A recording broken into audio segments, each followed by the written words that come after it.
Students, आज हम कक्षा 10वीं विषय अर्थशास्त्र अध्याय 2 मुद्रा एवं साख पढ़ेंगे, है ना। मुद्रा और साख पढ़ेंगे।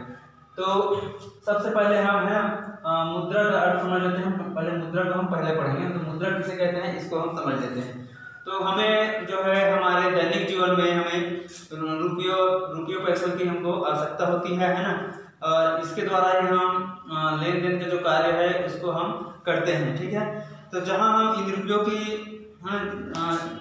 हमें तो लेन देन की आवश्यकता होती है, तो जहां हम इन रुपयों की जो आवश्यकता है ना, तो रुपयों से जो आवश्यकता की हमारे अधिकांश वस्तुएं हैं उसको हम इनसे खरीदते हैं, ठीक है। और लोगों को उनको दी गई वस्तुओं के बदले में हम उसको मतलब भुगतान के रूप में इसका उपयोग करते हैं ना, रुपयों का, ठीक है। तो यही रुपये पैसे जो है मुद्रा कहलाती है, ठीक है। तो इस प्रकार मुद्रा हमारे जो सभी वित्तीय लेन देन जो होता है ना, उसको एक सुगम बनाने वाला माध्यम है, ठीक है। मुद्रा क्या है?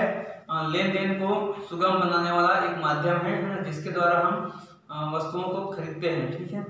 वस्तुओं और सेवाओं को खरीदते हैं जिसके द्वारा, ठीक है। तो मुद्रा का जो स्वरूप है वो बदलता जा रहा है, ठीक है। मुद्रा का स्वरूप बदलता जा रहा है। हमने इतिहास के अध्याय में लेन देन के लिए धातुओं के उपयोग के बारे में हमने पढ़ा है।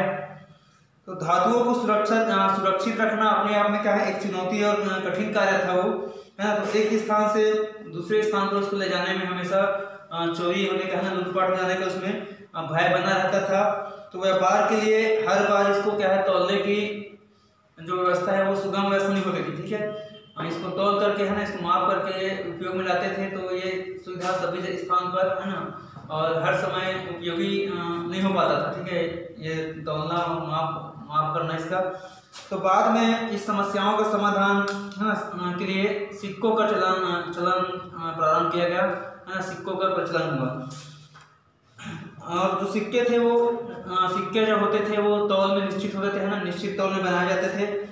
और उनको प्रमाणित करने के पीछे राजाओं की प्रतिष्ठा और पहचान होती थी, ठीक है। जैसे सिक्कों में, है ना, मतलब सिक्कों का चलन में है, इसके प्रमाणिकता के लिए राजाओं के जिसमें जो, है ना, मुहर लगे होते थे और चिन्ह लगे होते थे। जैसे आप, है ना, बुक में आप देख सकते हैं, ठीक है।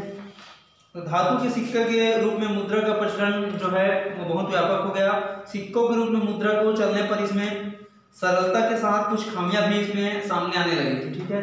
तो सिक्कों की शुद्धता की जांच करने पर हम जांच में इसे खुरचने, छिलने और इनकी भार में कमी के कारण व्यापारीगण इनकी शुद्धता और भार पर संदेह करने लगे, है ना, शक करने लगे कि इसके क्या है, जो धातु के सिक्के होते थे वो छिल जाते थे, खुरच जाते थे, जिससे उसके वजन में भी कमी आती थी। तो कुछ लोगों ने क्या किया, सिक्कों में मिलावटी धातुओं का इस्तेमाल करना प्रारंभ कर दिया। इन सभी परिस्थितियों से बचने के लिए सिक्कों के निर्माण व आकार में सुरक्षात्मक उपाय किए जाने लगे। जैसे सिक्कों की बाहरी गोलाई की परतें जो है वो मोटी की जाने लगी। तो व्यापार में, है ना, जैसे जैसे प्रगति हुई और इसके संबंध में नई समस्याएं आने लगी। सामान खरीदने के लिए उन्हीं सिक्कों की जरूरत होती जो उस क्षेत्र में स्वीकार्य हो और चलते हो ना।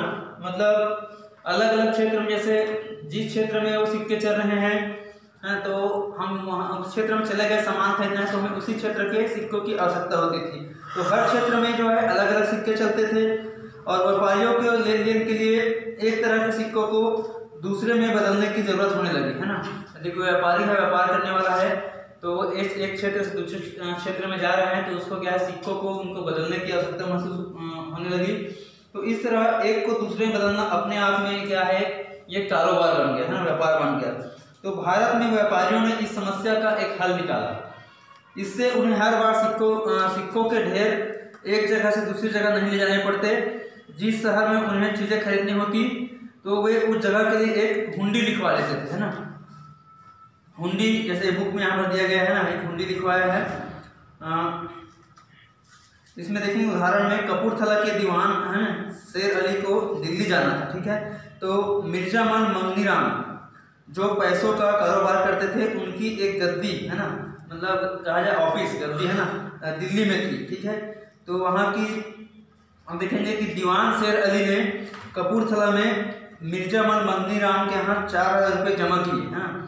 तो तो मिर्जाबंद ने दिल्ली में अपने मुनीम को पत्र लिखा कि वे दिल्ली में दीवान शेर अली को वहां चलने वाले पैसों में 4000 रुपये अदा करें। ठीक है, तो दिल्ली में रुपये लेकर उन्होंने अपनी खरीदारी कर ली।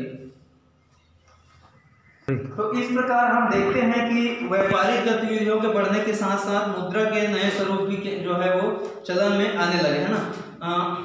पत्र मुद्रा, पेपर करेंसी का चलन प्रारंभ हो गया है ना। धातु की मुद्रा के बाद कागजी मुद्रा आ गया है ना। व्यापारी द्वारा रखे गए, जो सराफा व्यापारी है उसके द्वारा रखे गए सोने या चांदी की जो रसीद है ना, उसको इसमें प्रमाणिक माने जाने लगी, क्योंकि उन्हें सुरक्षित रखते और मांगने पर लोगों को उनका सोना व चांदी वापस मिल जाता। इस प्रकार विश्वास बनता गया और व्यापारी आपसी लेन देन के लिए सराफा व्यापारी द्वारा है ना दिए गए वचन पत्र के आधार पर सौदों को स्वीकार करने लगे।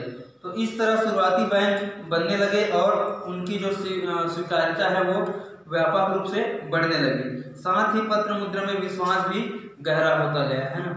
तो ठीक है डियर स्टूडेंट्स, आगे का अध्याय हम नेक्स्ट वीडियो में पढ़ेंगे। Thank you.